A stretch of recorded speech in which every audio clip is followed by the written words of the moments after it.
The following may contain satire that will offend absolutely everyone.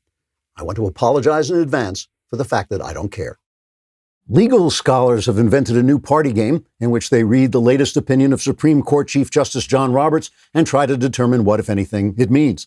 The Society of Lawyers trying to figure out what this gutless wonder is rambling on about, or slatfowagra, as it's commonly known among legal scholars after a couple of drinks, then publishes the transcript of the opinion along with their notes written in the margin using excrement and rotten tomato juice. Roberts' latest opinion strikes down a Louisiana law that required abortion clinics to limit their murderous rampages to children while sparing the lives of the women seeking abortions.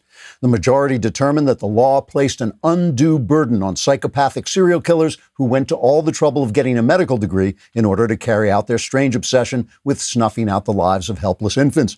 Specifically, the law places a substantial obstacle in the way of these blood-drenched schools by requiring them to preserve the lives of the women inside whom the infants are trying desperately to hide.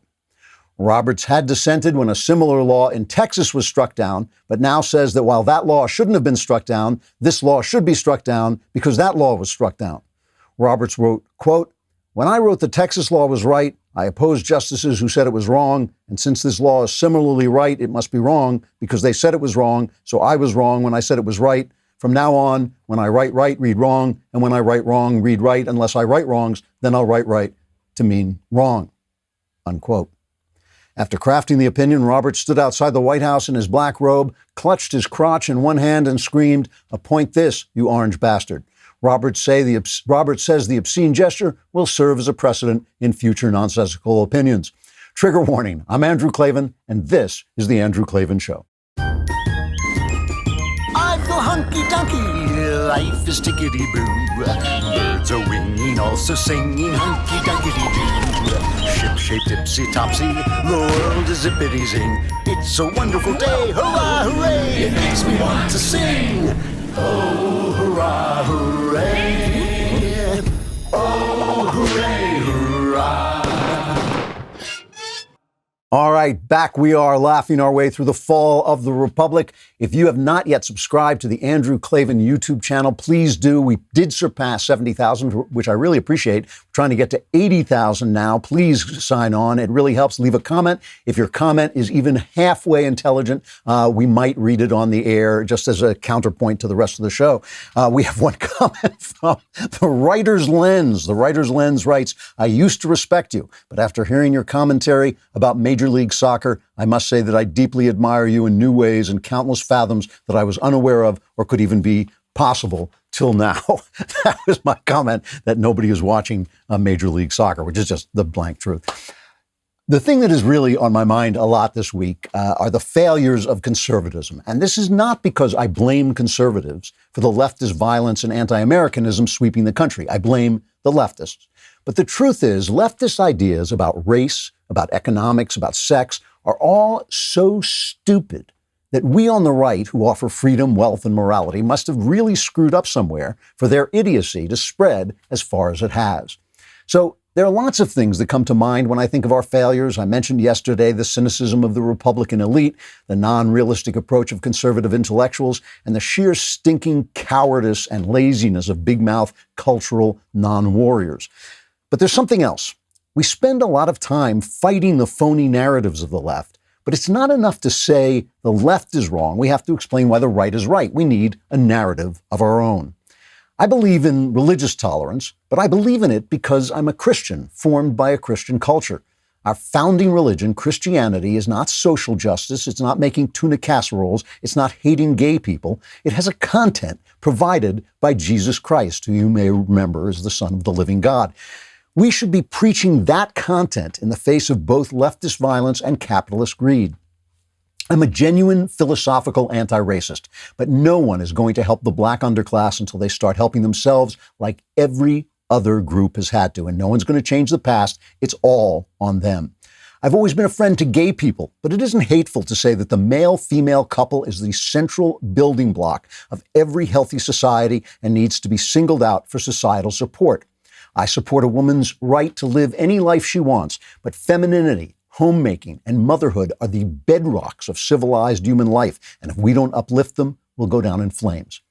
Liberty is a great cause, but liberty depends on virtue, and sexual promiscuity, unchecked pornography, and unmannerly language and public behavior are not examples of freedom. They're threats to it. For too long, conservatism has found its all in capitalism. I'm a capitalist, but capitalism without values guts a society of everything but stuff, and that's what's happened to us. The ignorant, self-righteous, violent young people tormenting our cities and the cowardly, empty-hearted authorities bowing down to them are the creation of a culture without meaning. Money is not enough. Wealth is not enough. Even jobs are not enough. We need to remember what our country is about, and we need to sing that sermon. All right, let us talk about Helix Sleep. Now, I call it Helix non-sleep because I never sleep, but at least I'm incredibly comfortable on my Helix mattress. Helix Sleep has a quiz that takes us 2 minutes to complete and matches your body type and sleep preference to the perfect mattress for you. Whether you're a side sleeper, a hot sleeper, or like me, a not sleeper, you will get the mattress you want. Helix Sleep is rated the #1 mattress by GQ and Wired, and CNN called it the most comfortable mattress they've ever slept on. Just go to helixsleep.com/Klavan, take their 2-minute sleep quiz, and they will match you to a customized mattress that will give you the best sleep of your life. I took this quiz and they gave me something called the Midnight Lux, and now when I lie awake, it's way past midnight. I don't know why they call it that. Way past midnight, I lie awake. I think, wow, I am really comfortable sitting here sleeplessly. It has a 10-year warranty. It's made in America, and you get to try it out for 100 nights risk-free. They'll even pick it up for you for free if you don't love it. Right now, Helix is offering up to $200 off all mattress orders at helixsleep.com/Klavan. Get up to $200 off at helixsleep.com/Klavan. Why not be comfortable as you lie awake, thinking over the big questions like, how do you spell Klavan? It's K-L-A-V-A-N, there are no E's in Klavan. So there's a preacher going around the internet. I just want to play a little bit of him. I do not know this guy's name. But he gave this sermon, and it's now going around Twitter. This is cut 14. All the killing in our community ain't coming from white people.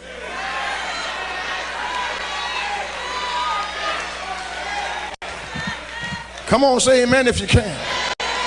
We are killing one another.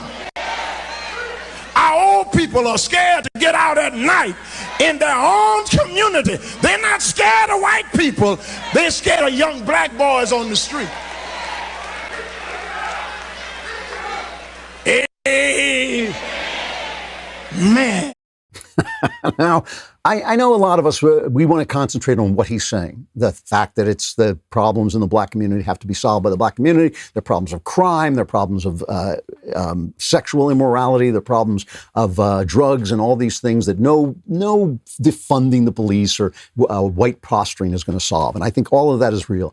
But what I want to focus on is just the pure gutsball courage of this guy and how easy it comes to him and the reason it comes to him. And the reason it comes to him is because he knows what he believes. He knows he believes in Jesus Christ, and that is supporting him when he could go out, they could send that around Twitter and he could be canceled in a minute. He doesn't care. I try to bring guys on this show all the time. Jesse Lee Peterson, Heather McDonald, John Nolte hasn't been on in a while, but these are people who say what they think no matter what. The first time I met Jesse Lee Peterson, I was like open-mouthed. I was just like, because of this, just the pure, unbridled honesty of the man. He too believes in Jesus Christ. You can't have that courage. And remember, courage is the first virtue, right?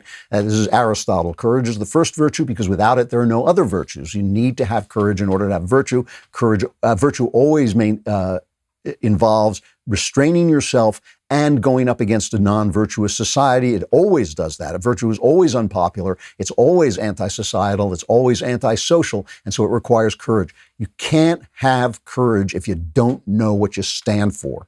That's what I want to talk about conservatives. If you don't know what you stand for besides money, you're not going to have that kind of courage. In fact, you're going to become a coward when money is on the line, and money is always on the line. We talked about this a little bit, but it had just come out. These Supreme Court decisions are released in the morning, just as I'm preparing the show, and I don't want to come on and just blabber about them, but I want to take a closer look at this John Roberts decision, this amazing pro-abortion decision. I don't know what else to call it, because it's actually a bad decision. I mean, it was 5-4. What happened was that there was a Louisiana requirement that abortion clinics have admitting privileges at a hospital for the women in case something went wrong. Now, they do this with they do that with LASIK surgery. I mean, even if you have LASIK surgery, a lot of places you have to have admitting privileges at a hospital in case something goes wrong. You can get the person into a hospital right away. So they wanted the same thing for an abortion. Now, this was a law, by the way, passed by a pro-life Democrat, the pro-life governor, and it wasn't women who said anything about it. It was the abortion clinics themselves. They said this was an undue burden on them, right? So 4 years ago, a different court majority overturned a similar statute in Texas with Justice Anthony Kennedy as the guy who joined the four liberals. Justice Roberts said that case was wrongly decided at the time. John Roberts said that case was wrongly decided. But in this case, he said because that case was wrongly decided the way it was, this case had to be decided the same way because of precedent, right? So it's 4 years later, this precedent is now just embedded in Anglo-American law. It is now the bedrock. 4 years ago, they made a decision that John Roberts thought was wrong. And yesterday, he comes out and he says, even though that decision was wrong, it's now right because it is the precedent. That's literally what he said. Now, it's even worse than this because nobody on the court, except for Clarence Thomas, no one on the court said that Roe v. Wade was endangered. Only Clarence Thomas said that, and I'll read what he said in a minute. Actually, I'll read what he said now. He said the plurality and Chief Justice John Roberts cast aside this jurisdictional barrier to conclude that Louisiana's law is unconstitutional under our precedents. But those decisions created the right to abortion out of whole cloth without a shred of support from the Constitutional's text. Our abortion precedents are grievously wrong and should be overruled. But he's the only one who said that. And everyone else was saying, well, this is an undue burden on women trying to get an abortion. So really, it does not seem to me, and I'm not a lawyer, so I'm not positive of this, but it does not seem to me that Roe v. Wade, which is one of the worst decisions the court ever made, it's up there with Dred Scott. And it's not just bad because of what it says, that first they invented a right to privacy. And actually, I'm not opposed to that. I mean, there are rights that are not in the Constitution. There's the right to travel state to state. That's not mentioned in the Constitution, but we have a right to travel state to state. And I think there is a right to privacy implied in the Constitution. I'm not sure. We make fun of that a lot because that's when they started talking about emanations and the penumbras and all this stuff. But, there are rights in the Constitution that are not enumerated. The Constitution is supposed to enumerate the powers of the federal government, but there can be implied rights. So that we shouldn't be afraid of that.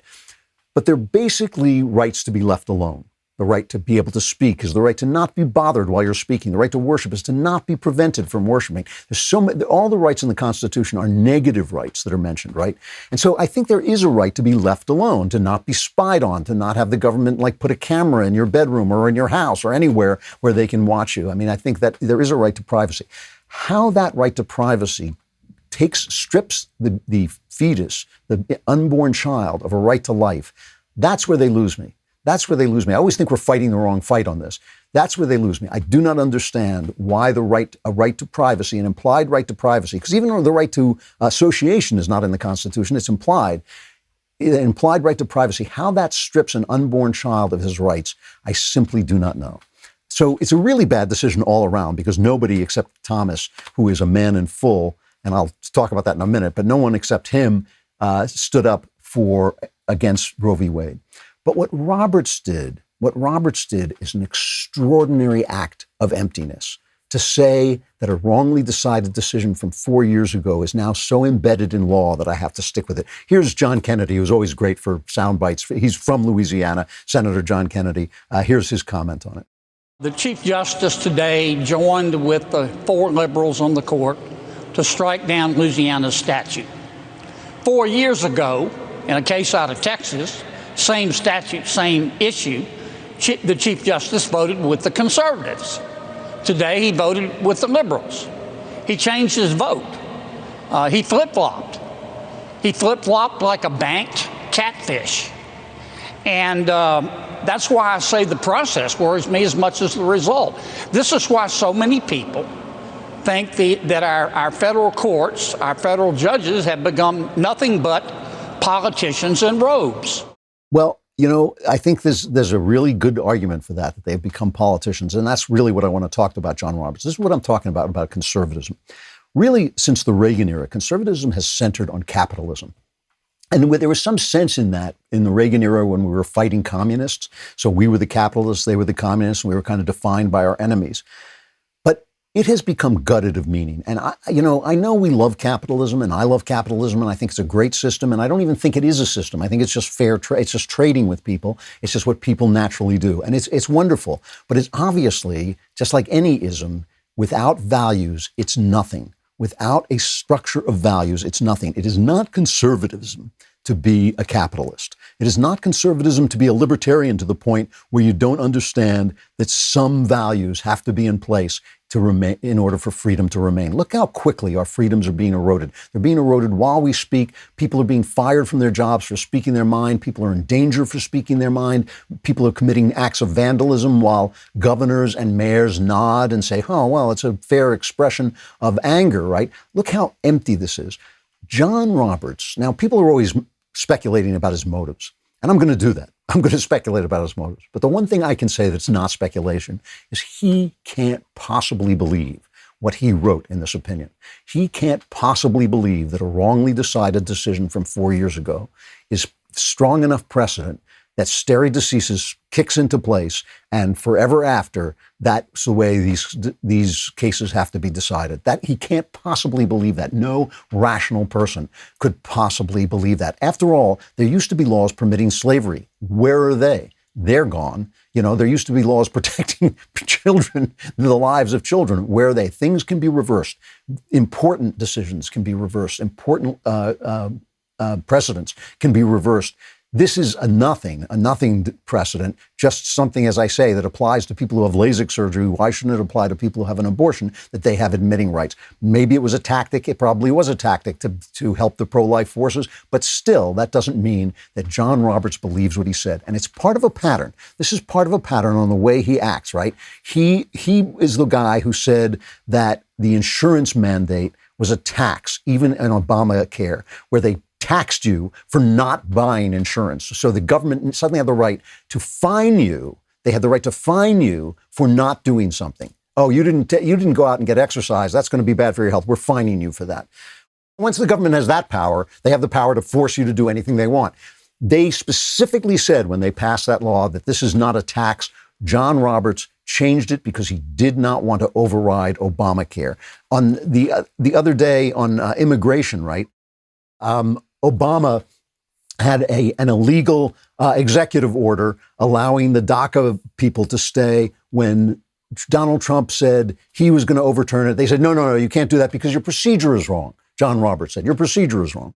Clearly, this guy does not want to come up against the political forces of the Democrats. And remember, the Democrats have written him threatened notes. Remember that note they wrote him on the gun case where the Democrats, Kirsten Gillibrand, it was Sheldon Whitehouse was the big one, Mazie Hirono from Hawaii. They wrote him that note saying the Supreme Court is not well. Perhaps the court can heal itself before the public demands it be restructured to reduce the influence of politics. That was a clear threat that they were going to pack the court if John Roberts didn't toe the line. Nice court you got here, John. Be a shame if anything happened to it. John Roberts is playing politics. And of course, he thinks that he's showing the Democrats, by bowing to the Democrats, he thinks he's showing them that he's not political. He's showing them that politics works. He has become an empty man. What philosophy does he have? What does he believe? What does he think? How does he think the law should be interpreted? He can't possibly believe that a wrongly decided decision from 4 years from now is now rock solid precedent. No, he's afraid of overturning Roe or threatening Roe. He can't possibly believe that Obama has the right to pass an EO, but Trump doesn't. He can't possibly believe that. It's because he is an empty man, and there's too many empty men on the conservative side. Way, way too many.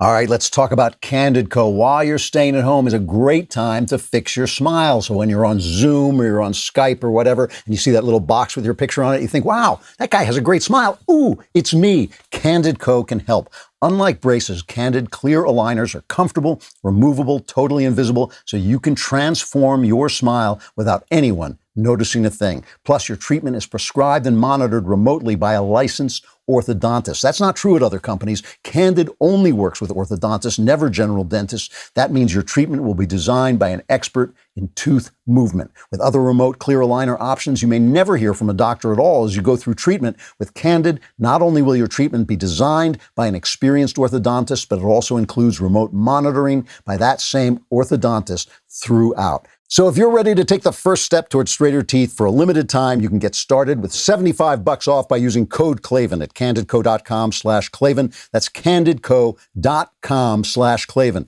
Use code Klavan for $75 off, candidco.com/Klavan, code Klavan, so you'll have a beautiful smile when you ask, how do you spell Klavan? There are no easy things. So this emptiness is true on when it comes to race too, right? This is something we really need to be talking about. I wrote a piece for the Daily Wire a while back, not that long ago, called The Racial Matrix, in which I said, we don't have a race problem in this country. We have hostility toward a certain segment of the black population that commits a lot of crime. That's what we have. You can make it in this country if you are any color. Any color. People from Nigeria make it, people from Jamaica make it, people from Korea and China make it. Any color. Look, you may run into the occasional racist. It is only in these neighborhoods, these underclass black neighborhoods, that there is trouble. And that is the reason people treat innocent black people badly sometimes or prejudicially, because they're afraid they're a member of that class and they have no way to tell the difference. That's the problem we have. It's not a race problem. It's not a white supremacy problem. That's ridiculous. If it were a white supremacy problem, the Chinese wouldn't do so well. Chinese Americans wouldn't do so well. It's none of those things. It's not about slavery. It's not about Jim Crow. It is about the Democrat policies that have created a patronage system that keeps this underclass under the heel of the Democrats, under the heel of politicians, and they don't want to give up that money. I'm talking about the politicians now, not the people in the neighborhoods. The politicians don't want to give up that money that they distribute that buys votes and buys power, and they don't want to give up the patronage of hiring people to fill all those bureaucratic roles that keep this system in place. That's the problem we have. And if we don't talk about that, we're not talking about anything. It's not blaming black people for being poor. It's not blaming black people when you're poor and then you get all this dysfunction that comes out, the drug use and the single parent families. That comes out of the poverty. The poverty, though, is created by the Democrat policies and created by the Democrat patronage system. That's what we're fighting against. And if we don't have the courage to talk about that, we're going to have all this craziness as they continue to do stuff that has no effect and helps nobody. In California, they got rid of the laws. But the California Civil Rights Initiative, there was a phrase, the state shall not discriminate against or grant preferential treatment to any individual or group on the basis of race, sex, color, ethnicity, or national origin in the operation of public employment, public education, or public contracting. Californians voted for that because they were against affirmative action. Everyone should be against affirmative action. It is one of the things that singles black people out, that says you're different from everybody else, that says you can't make it, you need the government, you need our kindly Democrat overlords to help you up the ladder. You're so crippled, you're so weak, you're so childish that you can't help without a Democrat to hold your hand and give you that extra boost. And now when you get a job, everybody thinks you got it unfairly because of affirmative action. It's a bad thing. So they eliminated, to keep it in place, they eliminated equal justice under the law. So all of this stuff, it just makes people more and more frustrated as nothing they do helps, because it's not meant to help. It's meant to keep black people under the heel of the Democrats. That's what it's there for. That is the reason it's there. So they have to do everything else. So listen to some of the stuff that's coming out.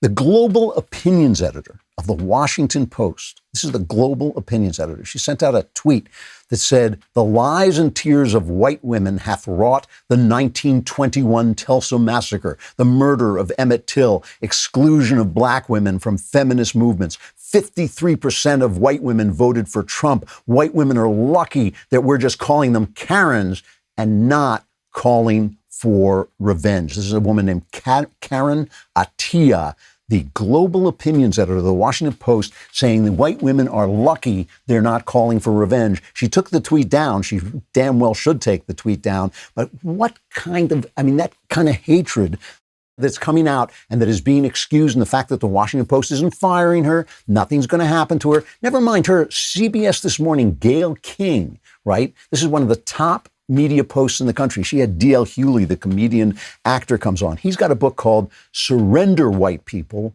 Our Unconditional Terms for Peace. And Gayle King said, I love the title. That's what she said. Now, Gayle King is in a position where she represents Americans. She is on the public airways in a major, major anchorwoman role. She represents everybody. She is there to entertain and inform everybody. How, if a white anchorwoman had a white author on whose book was called Surrender Black People, Our Unconditional Terms for Peace, Surrender Black People. Oh, I love the title. I love the title. How, really, this kind of hatred is really infecting people because they can't see straight. They're not allowed, no one's allowed to tell the truth. You get fired and canceled for telling the truth. So nobody's going to say, we don't have a race problem. We have a problem with this small segment of society, 7% of the people who commit 50% of the murders. That's a problem. And again, not entirely blaming them. Obviously, you have to blame the individual who commits the murder. Everybody's personally responsible. But I'm not entirely blaming the dysfunctions of poverty on the poor. What I am saying is this is 55 years of the same policies. Change the damn policies. Don't give us more of them. And people are filled now with this hatred and this kind of just absolute insanity. Instead, they're talking about defunding the police. I love this. They're talking about defunding the police, and people keep saying, well, defunding the police, doesn't mean defunding the police. Here's Alexandria Ocasio-Cortez. Defunding police means defunding the police. It does not mean budget tricks or funny math. It does not mean moving school police officers from the NYP budget to the Department of Education's budget. In New York now, I told you this yesterday, they're killing people en masse. They've gone from the 2000s back to the 1980s like that in a finger snap because of Bill de Blasio. Bill de Blasio says he's cutting $1 billion from the police budget. Here is so now outside of City Hall, they've established a Chaz, another one of these areas, and they're just protesting this. And here is a spokeswoman for the Democrat Socialists of America. And here is what she said about cutting $1 billion from the police as the city is now just a gunfire zone. It's like Chicago. It's become like Chicago overnight. Bill de Blasio's New York is Chicago overnight after destroying the great, great city built by Giuliani and maintained by Bloomberg. Bill de Blasio has built a hellhole of gunfire. And now he's cutting $1 billion out of the police budget. And here is what the spokeswoman for the Democrat Socialists of America says. When we talk about defunding the NYPD, the other part of that is to fully fund social services. I can tell you out in the encampment, it's obvious. We have some of the most vulnerable members of our community coming out to have their voices heard and participate in this encampment. And it's clear that what they're saying they need is services, mental health services, social services, adequate housing, affordable health care, the quality education. These are the things that the community is crying out for. And so it's not good enough to move money around and fancy accounting tricks. It's not good enough to just defund the NYPD even. We have to meet that with services that are fully funded as well. They literally want to abolish the police. They could see the signs. If you weren't watching or just listening, there were signs, abolish the police. And of course, more dependency on the government is going to solve the problems created by dependency on the government. More dependency on the government is going to solve the problems created by dependency on the government. And no one can talk about it. Because if anybody talks about it, the courts, you can be sued for not having enough black employees. Not having enough black employees is not proof that there aren't enough educated black employees to do a certain kind of job. It's just proof that you're a bigot. And if you go in and you get sued for that, it can cost you billions. And if you get sued for that, and it turns out that one of your employees, maybe an executive, got in a cab and got drunk and said something racist, that can be used as evidence against you. So if you do say something racist, you're going to get fired. And once the left determines that the truth is racist, which is essentially what they have said, then you can get fired for telling the truth, and then the lies win. And that's the situation we're in. And so now let's hear Elizabeth Warren on this. I just want to play this for 1 second, Elizabeth Warren's comment. Being race conscious is not enough. It never was. We must be anti-racists. Removing the names, symbols, displays, monuments, and paraphernalia that honor or commemorate the Confederacy and anyone who voluntarily served it from military property is, in the broader scheme, only one step toward addressing systemic racism in our society. But it is an important step. Let me tell you what removing those statues is going to do, and let me tell you what becoming anti-racist is going to do for black people. Zip. Nothing. Nada. Zero. Not one thing. That is cheap virtue signaling from Elizabeth Warren, and it's what they've been getting from the Democrats all these years. It's what they've been getting from the Democrats all these years is here's some money, go away and die. And we'll abort. And you know what? You get pregnant, we'll abort the kid. We'll abort the kid. We'll abort more black people than you can actually have babies. I mean, that's what the Democrats have been giving them. Instead of saying, you know what? All this sexual freedom stuff, not good. It's not good. You got to have some values. And are we saying it? No, we don't go into those neighborhoods at all. We do not send our politicians into the neighborhoods with that message at all. That's why I played that preacher. He has the guts because he has the faith, because he has something inside him that he believes in besides money. It's really, that's what gives him the courage to do that. All right. More on this. I'm not going to stop. Let's talk about Blink Sale. You do not want to spend all your time collecting money. You have a business. You're doing something that you love. You built this business because it's something that you love. You don't want to spend all your time hunting down clients who owe you money or trying to create, invoices. I've done this. It's absolutely ridiculous. With Blink Sale, Blink Sale will help you send beautiful custom branded invoices and estimates in seconds. You can stay on top of your outstanding invoices. You can let your customers and clients pay your invoices online, and you'll even get instant notifications when a customer opens your invoice so you'll know he saw it. Forget about using invoice templates or stressing about coordinating a bunch of different software programs. Blink Sale takes care of it all. See for yourself. Try Blink Sale for free, which is pretty inexpensive, at blinksale.com/Klavan. That's BLINKSALE.com/Klavan. Blink Sale. Spend less time billing and more time doing what you love, if and only if you know how to spell Klavan, which is Klavan. So, if you have not yet subscribed to dailywire.com because you think it's too expensive or because you need healthcare or something like that, come on. Priorities. We have a cheap version of our subscription plan. It is called Reader's Pass. It's only $3 a month. You can get the first month for 99 cents.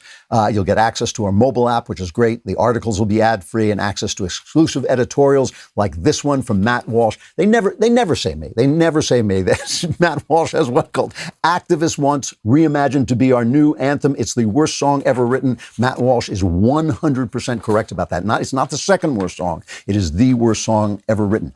Also, Daily Wire's own Ben Shapiro has a new book out called How to Destroy America in 3 Easy Steps. I knew he was secretly evil. I knew he was planning to destroy America in 3 Easy Steps, and now he's releasing his evil plan. Oh, no, that's not what it's about. I'm sorry, I misread that.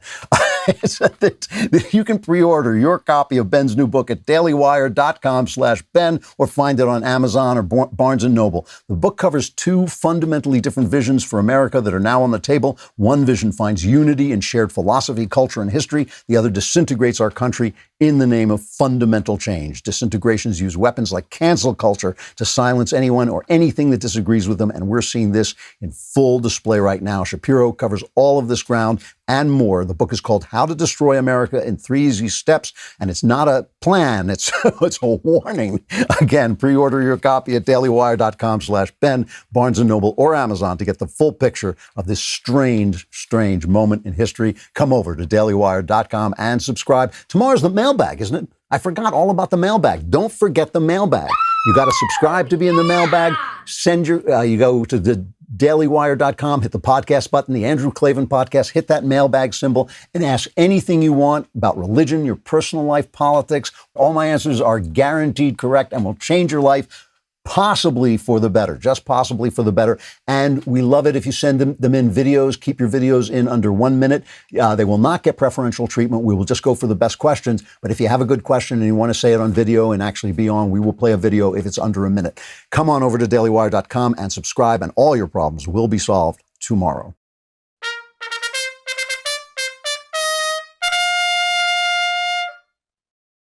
So speaking of emptiness, let's talk a little bit about what's happening with the pandemic. All right, the Chinese flu, the Kung flu, the Wu flu, the yellow fever, whatever we're calling it now. I can't remember what the political correct thing is, but I'll think of it eventually. But everyone's in a panic now. In LA, they're going to close beaches for the 4th of July so we can celebrate our freedom by not being free. And what's happening is it's spreading, and it's spreading among young people, and nobody wants to say it. But of course, it's spreading it's got to be spreading among people who went to those riots and those packed protest meetings while everybody was nodding. What did they think was going to happen? What did they think was going to happen? And now they're saying, "Oh, Trump! It's Trump! Trump! Trump!" It's just lies. And then they wonder why we don't listen to them. I got to play this about Anthony Fauci. Anthony Fauci said the U.S. has an anti-science bias in this country. One of the problems we face in the United States is that, unfortunately, and I'm going to play Fauci in just a second, and he says one of the problems we face in the United States is that, unfortunately, there is a combination of an anti-science bias that people are, for reasons that sometimes are, inconceivable and not understandable, they just don't believe science and they don't believe authority. They don't believe science for reasons that are inconceivable and you can't understand them. They don't believe science and they don't believe authority. Here is Fauci at the beginning of this pandemic. This was before. When you see people and look at the films in China and South Korea, whatever, everybody's wearing a mask. Right now in the United States, people should not be walking around with masks. You're sure of it? Because people are listening really closely to this. Right now, people should not be walking. There's no reason to be walking around with a mask. When you're in the middle of an outbreak, wearing a mask might make people feel a little bit better, and it might even block a droplet, but it's not providing the perfect protection that people think that it is. What, you foolish person, thinking you need a mask. You fool, you ignorant anti-science American. What's wrong with you thinking you need a mask? Here he is today. When you need to do necessary things, like go to the drugstore and get your medication, go to the grocery store and get your food, that in fact you need some supplementation to just physical distancing. And that's the reason why some time ago, the recommendation was made, I believe it was Dr. Redfield at the CDC who first said that, about getting some sort of a covering. We don't want to call it a mask because back then we were concerned we would be taking masks away from the healthcare providers. But some sort of mask-like facial covering, I think for the time being, should be a very regular part of how we prevent the spread of infection. So let me read his statement again. One of the problems we face in the United States is that, unfortunately, there's a combination of an anti-science bias that people are, for reasons that sometimes are, inconceivable and not understandable. They just don't believe science and they don't believe authority. It's inconceivable. It's inconceivable that they don't believe him. Inconceivable. Inconceivable. Inconceivable. You keep using the word. I do not think it means what you think it means. I do not think it means what you think it means, Dr. Fauci. This is emptiness. Again, this is emptiness. If we don't believe in the truth, if you don't believe in the truth, you can't then say, it's inconceivable that people don't believe in my authority, don't believe in the authority of the institutions. Our institutions are in very bad shape. They are decadent and they are empty. And we as conservatives have not spoken enough about what we need in them. Like it always bothers me. That I've always supported gay rights and all this stuff, but it always bothers me that we have never found a way. I mean, even if you think homosexuality is a sin, it's fine. 40% of the kids, according to the Salvation Army, 40% of the kids on the street are gay or some kind of alphabet soup. And listen, those are probably people who've been thrown out of their homes by conservative people, right? So that can't be right. That can't be right. But certainly, there's no reason that we have to attack gay people to say that the building block of our society is a man and a woman. If we can't say that, what do we believe in? What do we believe in? I mean, this always drives me crazy. It doesn't, I've always said that just because something is not at the center of society doesn't mean it's bad, right? I mean, violin playing isn't at the center of society. It's a good. So if we're empty, if we don't believe in something, what scientists have to believe in above all is science. Science is not, a scientist said something. Science is a way of finding the truth and testing it experimentally. It is a way of theorizing about the truth through observation and theory and hypothesis, and then testing it by experiment. Computer models are not science. The only scientific part of a computer model is the computer. That's a very nice invention of science. But just because you pour your stupid ideas into a computer and it comes out with stupid predictions doesn't make that any more scientific than any other predictions, okay? So when you say to me, oh, the world is going to end in 12 years unless we go back to the Stone Age and live in caves, and except for Alexandria Ocasio-Cortez, because it's so important, she's going to need a limousine and planes to go to Davos and talk about how we can't use fossil fuels. But except for that, the rest of us are going to have to live in caves because we've got a computer model saying the world is going to end for 12 years. And then you say to me, oh, you're anti-science. You don't trust science. I actually do trust science. I trust science to be science. I trust it to be a method of finding out about the material world. When scientists, guys like Steven Pinker, come out and diss God without knowing anything about theology, that makes me distrust everything else he says. When they come out and say, like, oh, I'm a scientist and there's no God, I know there's no God because life is random. I just think like this guy's an idiot. He may be a great biologist, but he doesn't know what he's talking about because I have read more about this than he has. So why should I listen to him? They undermine themselves with their emptiness and with their lies. And so now, you've got this whole thing. It's really interesting. Joe Biden has continually said that when he was taking care of the swine flu, remember the swine flu? I think it was 2009, H1N1, they said, because they didn't want to be bigoted against swine, I guess. So they called it the H1N1. Killed a lot of people, but it didn't become a major, major disaster. Why? Because it wasn't as deadly as people feared it was. Ron Klain was Joe Biden's chief of staff, okay? He was Joe Biden's chief of staff, and he said he wasn't involved in the fight against swine flu, but he was there as an observer, as the chief of staff. Here's what he said about the Joe Biden and his staff's reaction to it. I lived through it as a White House staffer, and what I will say about it is a bunch of really talented, really great people working on it, and we did every possible thing wrong. And it's, 60 million Americans got H1N1 in that period of time, and it's just purely a fortuity that this isn't one of the great mass casualty events in American history. Had nothing to do with us doing anything right. It just had to do with luck. And so if anyone thinks that this can't happen again, they don't have to go back to 1918. They just have to go back to 2009, 2010. Imagine a virus with a different lethality, and you can just do the math on that.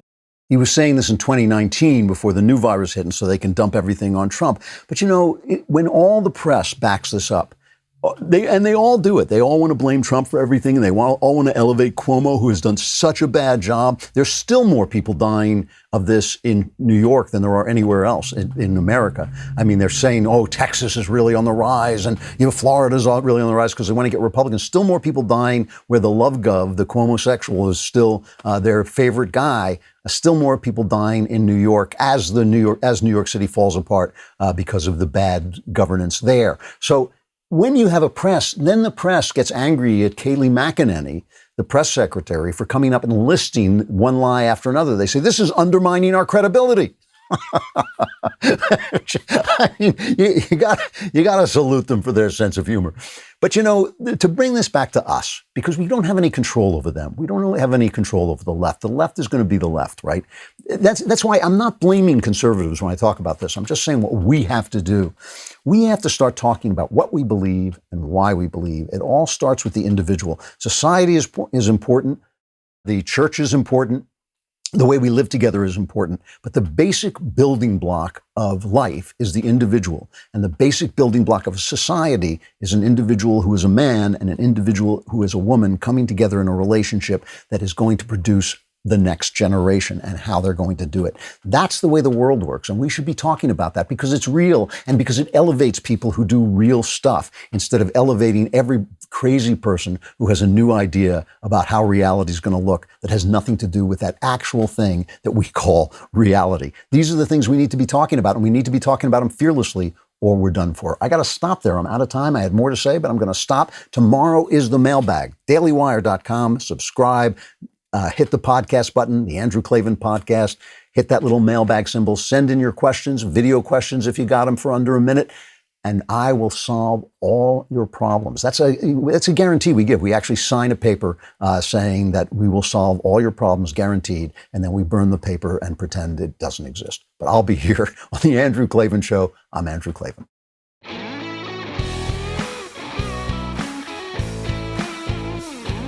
The Andrew Klavan Show is produced by Robert Sterling. Executive producer, Jeremy Boring. Technical producer, Austin Stevens. Our supervising producer is Mathis Glover. Assistant director is Pavel Wadowski. Edited by Danny D'Amico. Audio mixed by Robin Fenderson. Hair and makeup, or head and makeup, by Nika Geneva. Animations are by Cynthia Angulo. Production assistants, McKenna Waters and Ryan Love. The Andrew Klavan Show is a Daily Wire production. Copyright Daily Wire 2020. Public health experts lock us down again. A wealthy couple brandishes guns against rioters, and the Supreme Court burns conservatives yet again. Check it out on The Michael Knowles Show.